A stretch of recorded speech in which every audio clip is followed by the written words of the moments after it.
Massive, massive win for Ireland. Despite all the injuries, they've come out and they've drawn the series. A 1-point win, very, very close. We've been treated to another great day of rugby by the rugby gods. So before we get into it, I just want to make a quick disclaimer about the ref. Last time, a lot of you asked me why I did not talk about the ref, and the reason is it's just a personal preference on the channel. Personally, I think it's a very subjective and a very touchy subject, so I'd much rather not really touch on that. And I'm going to stick to it. I've said that last time. I'm going to stick to it. If you're wondering why I'm not talking about the ref or whatever decision he made, that's just a personal preference on the channel. You are more than welcome to talk about the ref in the comments, provided that you aren't too rude. But yeah, just that disclaimer. I said that this channel doesn't talk about the ref, and that's how it's going to go in this video. So first and foremost, what a great performance by Ireland. So much better than last week. I was quite harsh on Ireland last week. A lot of you didn't agree with me. You thought that Ireland were a lot better than I was saying. But I think we can all agree on one thing, and that was that Ireland was a lot better today. Or at least a little bit better today, if you believe that Ireland put in a great performance last week as well. They thoroughly deserved the win today. It's a massive win for them. They were under a lot of pressure. And for the Springboks, I don't think that they were that bad. I actually think that they played pretty well. It was just Ireland was always going to take the step up from last week. And I thought that the Springboks needed to also take a little bit of a step up in order to be on that level and in order to beat them again. And unfortunately, I felt that the Springboks were not a lot worse in this game, but maybe just slightly worse. The first big area that I want to talk about is Ireland's defense. It was absolutely immense today. They put a lot of pressure at the ruck. They made the game very dirty and very tough, and they matched South Africa physically. You will frequently hear this expression that you need to earn the right to go wide. Now that is largely bullshit, but in this game I felt it was quite apt. South Africa couldn't make the gain line successes that they were used to, and they couldn't draw in the same amount of defenders as last time, so they couldn't really go wide. Ireland made 117 tackles and they had an 85% tackle success rate, which is quite average, but if you look at how messy they made the physical part of the game, you can understand why South Africa really struggled to get over this defense. Ireland also won 7 turnovers during the course of this game, which also really disrupted South Africa's attacking momentum. As an aside, talking about the physicality, is this the bloodiest rugby game there has ever been? I don't think I've ever seen so much blood on a rugby field as we saw tonight. As a result of this, the game took a lot longer. There were a lot of stoppages, but the teams also kind of look knackered, and I think that just shows how intense this match was. Even though the players did get a lot of resting time during the game, they were still very, very tired, and the physicality was just insane from both teams. Ireland's attack in this game was also really, really good. They made a total of 8 line breaks during the game, while the Springboks only managed 3. And this came off of a lot of smart attacking patterns. For example, when we look at last weekend, Conor Murray's try also came off of the same attacking pattern. They would create a lot of attacking threats off of the first receiver. When we look at that particular line break by Osborne, it was really smart because they targeted the right defenders in that example. We can see that there were 4 attacking threats from Crowley.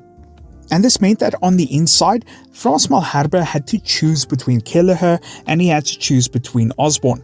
And being the tight head, he just wasn't quick enough to react to where the ball was going, and it led Osborne right through the defensive line. These are the types of moves that Ireland would have practiced hundreds of times during training for these exact moments, and the fact that they were clinical enough to pull it off just shows how amazing this team is on attack. The kicking game also played a massive role during this game, and it was about equal from both teams. A total of 76 kicks were made during the game, and both teams had quite a high-risk, high-reward strategy when it came to the kicking game. We saw a lot of overcooked kicks, but we also saw a lot of great kicks that put their opponents under lots and lots of pressure. I don't really know who got the upper hand in this area. If I were to guess, I'd say the Springboks maybe had the slight upper hand, given that their territory is slightly better and they had so many penalty kicks. But overall, it was a great tactical battle to watch, and it was very, very close a lot of times with these kicks, and it could have quickly swung the momentum of the game. I also thought the Springboks were pretty good in the set piece, specifically the scrum. Ireland only had a 56% scrum success rate during the game, and this did allow the Springboks to get a foothold in the game and get back into the game when they were lacking momentum. I think the biggest takeaway from this game for the Springboks is going to be the fact that, again, the second week in a row, they probably didn't take their opportunities as much as they should have. Ireland are a very good team. They were always going to be better this week, and I thought that they really needed to step up in this area. Ireland's defense was very good during this game. It was a lot better, to be fair, but the Springboks still had opportunities. They were able to create opportunities just because of how physical they are and the immense amount of talent in the backs. But they just weren't clinical enough in their distribution, in their handling skills, for example. I'm thinking about a particular incident where the Springboks put up a bomb. They put Ireland under huge amounts of pressure. They managed to turn the ball over, and there was a massive amount of space and a big overlap on the open side. And when Ireland switched to a drift defense, the Springboks couldn't capitalize. They ended up knocking the ball on. And I was just thinking, if this is Ireland, they would probably get into the Springboks red zone, put them under huge amounts of pressure, and if not score a try, they would probably get a penalty. And I think this is something that the Springboks are going to have to look at. I'm also thinking about another example now where Pollard put a skip pass out to Colby on the wing, and it was just slightly off. And ultimately, Colby knocked the ball on.